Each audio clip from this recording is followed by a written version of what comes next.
ஓம் ஆதார சக்தியே போற்றி, ஓம் ஆதிபரா சக்தியே போற்றி. எண்ணம் போல் வாழ்க்கை, எண்ணம் போல்தான் வாழ்க்கை. என் தங்கமே, சக்தி ஒளி பிள்ளைகளுக்கு இந்த தாயின் அன்பும் ஆசீர்வாதமும் என்றுமே முழுமையாக கிடைக்கட்டும். பிள்ளையே, உன்னுடைய பிரார்த்தனை ஒன்று நிறைவேறி இருக்கிறது. நாளை மங்கள வெள்ளிக்கிழமையில் உன்னுடைய இல்லத்தில் இந்த விஷயத்தை உன் தாயானவள் நான் நடத்தியே தீருவேன். என் தங்கமே, அம்மா நல்லதை நடத்தி தர உனக்கு முன்கூட்டியே உத்தரவு தர வந்திருக்கின்ற நேரத்தில் அதை நீ பெறாமல் சென்று விடுவாய் என்றால் உன் தாயானவள் நான் எப்படி அதற்கு பொறுப்பேற்று கொள்ள முடியும்?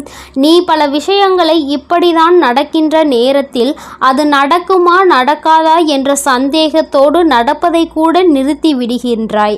இன்று இந்த தாயானவள் உன்னுடைய இல்லத்தில் ஒரு மிகப்பெரிய விஷயத்தை, மங்களகரமான நிகழ்வினை நடத்தி கொடுக்க வந்திருக்கின்றேன். என் தங்கமே, நாளை மங்களகரமான நிகழ்வு ஒன்று நடக்கும். இல்லை என்றால் மங்களகரமான நிகழ்வு ஒன்று நடப்பதற்கான அத்தனை அறிகுறிகளும் உன் கண்முன்னே தோன்றும். நிச்சயமாக நம் அம்மா ஒருபொழுதும் நம்மிடத்தில் பொய் சொல்லவில்லை என்பதை நீ புரிந்து கொள்வாய். என் குழந்தையே, இந்த தாயானவள் ஒவ்வொரு நாளும் உன்னை தேடி வரும்பொழுதெல்லாம் உன்னுடைய வாழ்க்கையில் நடந்து கொண்டிருக்கின்ற ஏதேனும் ஒரு விஷயத்திற்கு அன்று முடிவினை கொடுத்துவிட வேண்டும் என்றுதான் நினைக்கின்றேன். ஏனென்றால் பிரச்சனைகள் அதிகமாக இருந்து கொண்டிருக்கிறது.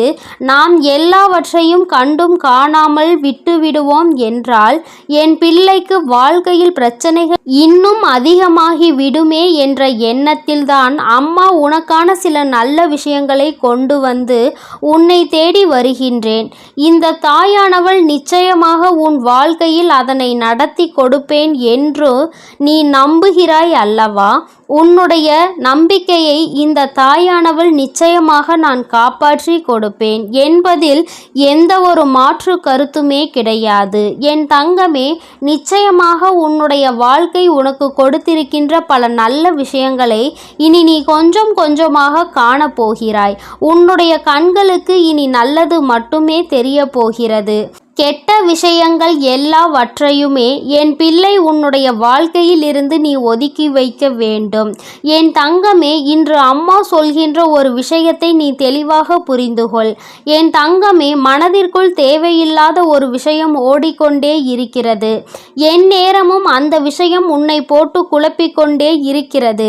இதற்கெல்லாம் காரணம் யார் தெரியுமா? யார் இந்த விஷயத்தை உன்னிடம் சொன்னார்களோ அவர்கள்தான். ஏனென்றால் அவர்களின் எண்ணம் உன்னை குழப்பதானே செய்ய முடியும். நீ எந்த ஒரு முடிவையும் சரியாக எடுத்துவிடக் கூடாது.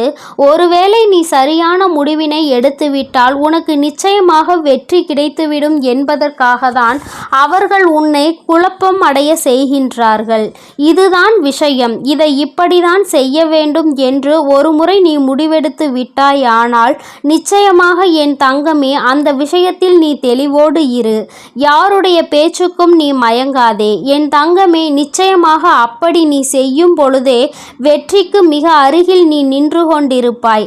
அதன் பிறகு யாராலும் உன்னுடைய வெற்றியினை தடுத்து நிறுத்த முடியாது. யார் நினைத்தாலும் எந்த ஒரு விஷயங்களையும் உன் வாழ்க்கையில் செய்துவிட முடியாது. உன்னை தவிர உன் வாழ்க்கையில் முடிவெடுக்கின்ற உரிமை வேறு யாரும் கிடையாது. நீ அடுத்தவர்களுக்கு கொடுக்கின்ற இடம்தான் இந்த அளவிற்கு உன் வாழ்க்கையில் அவர்களை விளையாட வைத்திருக்கிறது. என் தங்கமே, ஒருமுறை நீ நன்றாக சிந்தித்து பார். என் பிள்ளையே, உனக்கு எத்தனையோ விதத்தில் உதவி செய்தவர்களாக இருந்தாலும் சரி, எத்தனையோ முறை உன்னுடைய கஷ்டங்களை பகிர்ந்து கொண்டாலும் சரி, உன்னுடைய இல்லத்தில் ஒரு பிரச்சனை நடக்கிறது என்றால் முதலில் அதை அவர்கள்தான் வேடிக்கை பார்க்க நினைக்கின்றார்கள். என் தங்கமே, இப்படி வேடிக்கை பார்க்கின்றவர்களுக்கு அந்த நேரத்தில் ஒரு சந்தோஷம் கிடைத்து விடுகிறது. அந்த சந்தோஷத்தை அவர்கள் அனுபவித்து விட்ட பிறகுதான் உனக்கு ஆறுதல் சொல்வார்கள். இப்படி ஒரு பிரச்சனை நடந்திருக்க கூடாது, இல்லையெனில் அந்த பிரச்சனைகள் நடக்கும் பொழுது அதனை தடுத்து நிறுத்தி இருக்க வேண்டும் அல்லவா? அப்படி இல்லாத பட்சத்தில் உடன் இருந்து வேடிக்கை பார்த்துவிட்டு அதன் பிறகு ஆறுதல் சொல்வது போல இங்கே நடிப்பது பலனற்றது என்பதை முதலில் நீ புரிந்து கொள்ள வேண்டும். அவர்கள் வந்து உனக்கு ஆறுதலை சொல்லிவிட்ட பிறகு இவர்களை விட்டால் நமக்கு வேறு யாரும் இல்லை என்று ஒருபொழுதும் நினைத்துவிடக் கூடாது. அப்படிதான் எல்லோருமே நினைக்கின்றார்கள். இதைத்தான் உன்னை காயப்படுத்துகின்றவர்கள் தன்னுடைய ஆயுதமாக பயன்படுத்தி கொண்டு இருக்கின்றார்கள் என்பதை நீ மறந்துவிடாதே. என் தங்கமே, இந்த வாழ்க்கை உனக்கு கொடுத்ததை நீ பத்திரமாக பார்த்துக்கொள். இல்லாத ஒன்று, கிடைக்காத ஒன்றை தேடி தேடி அலைந்து அடுத்தவர்களிடம் உதவியை கேட்டு உன்னுடைய தரத்தை நீயே குறைத்து கொள்ளாதே. என் தங்கமே, நல்லது உன் வாழ்க்கையில் நடத்தி கொடுக்க இந்த தாயானவள் தயாராக இருக்கின்றேன். நீ முயற்சிகளை மட்டும் சரியாக செய்து விடுவாய் என்றால் என் தங்கமே, உனக்கென்று வாழ்க்கையில் சில விஷயங்கள் தானாகவே வந்து வாய்த்து விடுகின்றது. அது என்ன விஷயம் தெரியுமா? கூடவே இருந்து கொண்டு குழிபறிக்கின்ற நம்பிக்கை துரோகி, தூரத்தில் இருந்தாலும் நம்மை பற்றி புறம் பேசுகின்ற ஒரு உறவு, இடம் பொருள் தெரியாமல் மனதில் பட்டதை சற்றென்று பேசிவிடுவது, இவை அனைத்துமே உன்னுடைய வாழ்வில் உனக்கென்று கிடைத்தவை. இவையெல்லாம் உனக்கு சரியா தவறா என்பதை சிந்திக்க வேண்டிய நேரம் கூட உனக்கு இல்லாமல் நீ இருக்கின்றாய். என் தங்கமே, உடன் இருந்து கொண்டு நம்பிக்கை துரோகம் செய்பவன் எல்லோருக்கும் யாரேனும் ஒருவர் இருக்கத்தான் செய்கின்றார்கள். அதுபோலதான் இத்தனை தூரத்தில் இருந்தாலும் உன்னை பற்றி புறம் பேசிக்கொண்டே இருப்பவர்களும் இருக்கத்தான் செய்கின்றார்கள். எத்தனைதான் மற்றவர்கள் முன்னிலையில் நம்மை நாமே அசிங்கப்படுத்திவிடக் கூடாது என்று நினைத்தாலும் உன்னுடைய பேச்சினை கேட்பதில்லை உன்னுடைய மனது. உன்னால் அதனை கட்டுப்படுத்த முடியவில்லை. இடம் பொருள் என்றெல்லாம் தெரியாமல் நீ பேசி விடுகின்றாய். உனக்கான அவமானத்தை நீயே தேடிக்கொள்கின்றாய். என் தங்கமே, யாரையுமே எளிதாக புறக்கணித்து விடக்கூடாது. அது உனக்கு கிடைத்த நல்ல நண்பனை கூட எதிரியாக்கிவிடும். யாரையும் அலட்சியப்படுத்தக்கூடாது. அது உண்மையான அன்பினை கொன்றுவிடும்.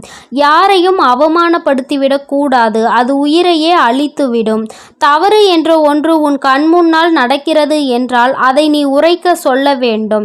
அன்பாக அந்த விஷயங்களை நீ புரிய வைக்க வேண்டும். என் தங்கமே, நேர்மையாக இருந்து மகிழ்ச்சியான வாழ்க்கையை வாழ வேண்டும். என் தங்கமே, மற்றவர்களுக்கு தீமை விளைவிக்கின்ற ஒரு சூழ்நிலை உன் வாழ்க்கையில் வருகிறது என்றால் அந்த நேரத்தில் நீ நினைவில் கொள்ள வேண்டியது உனக்கான நாளைய துன்பத்தை தான் நீ இன்று விதைத்து கொண்டிருக்கிறாய் என்று. என் தங்கமே, இந்த நாளை நீ உன் வாழ்க்கையில் என்றுமே மறக்கக்கூடாது. இந்த வாழ்க்கையில் உனக்கு நிறைய விஷயங்கள் தாராளமாக கிடைத்திருக்கிறது. நல்ல நட்பு உனக்கு கிடைத்திருக்கிறது. நல்ல உறவுகள் உனக்கு கிடைத்திருக்கின்றது. அவையெல்லாம் நீண்ட நாட்கள் உன்னிடத்தில் தங்குவதில்லை. அப்படியானால் உன்னிடத்தில் ஏதேனும் தவறு இருக்கின்றதா என்பதை நீ புரிந்து கொள்ள வேண்டும். என் தங்கமே, நிச்சயமாக உன்னுடைய வாழ்க்கையில் சில நல்ல விஷயங்களை நீ இனிமேல் செய்ய போகிறாய். அதற்கு இந்த தாயானவள் உனக்கு துணையாக நிற்கப் போகிறேன். நாளைய வெள்ளிக்கிழமையில் என் குழந்தைக்கு வாழ்க்கையில் ஒரு மிகப்பெரிய மாற்றத்தை நான் கொடுக்கப் போகின்றேன். என் தங்கமே, நீ நினைத்ததை விடவும் அற்புதங்கள் எல்லாம் உன் வாழ்க்கையில் நடக்கப் போகிறது. மங்களகரமான நிகழ்வுகள் உன் இல்லத்தை தேடி வருகின்ற நேரம் என் குழந்தையின் முகத்தில் இருக்கின்ற சந்தோஷத்தை இந்த தாயானவள் நிச்சயமாக காண்பேன். நான் அல்லவா இப்பொழுது உனக்கு வாக்குறுதி கொடுத்திருக்கின்றேன். அதனால் மன நிம்மதியோடு நாளை இரவுக்குள் இந்த தாயானவளின் வாக்கு உன் கண்களில் பட்டுவிட்டது என்றால் போதும். உனக்கு நிச்சயமாக மன நிம்மதி கிடைத்துவிடும். என் தங்கமே, எந்த சூழ்நிலையிலும் பேசுகின்ற வார்த்தைகளில் மட்டும் அதிக கவனத்தோடு இருக்க வேண்டும். யாரிடம் பேசுகிறோம், என்ன பேசுகிறோம் என்பதில் எப்பொழுதும் தெளிவு இருக்க வேண்டும். உன்னுடைய நாவை அடக்க பழகிவிட்டால் இந்த வாழ்க்கையில் எல்லாவற்றையும் உன்னால் நிச்சயமாக எதிர்கொள்ள முடியும். என் அன்பு குழந்தைக்கு இந்த தாயானவளினுடைய ஆசீர்வாதங்கள் எப்பொழுதும் முழுமையாக கிடைக்கும். என் தங்கமே, அதனால் நீ எதற்காகவும் கலங்காதே. எதை நினைத்தும் வருந்தாதே. நீ நல்லதையே நினைத்தால் உன் வாழ்வில் எப்பொழுதும் உனக்கு நல்லது மட்டுமே நடக்கும் என்பதை நீ மறந்து விடாதே. என் அன்பு பிள்ளைக்கு இந்த தாயின் ஆசீர்வாதம் என்றுமே முழுமையாக கிடைக்கும். ஓம் ஆதார சக்தியே போற்றி. ஓம் ஆதிபரா சக்தியே போற்றி.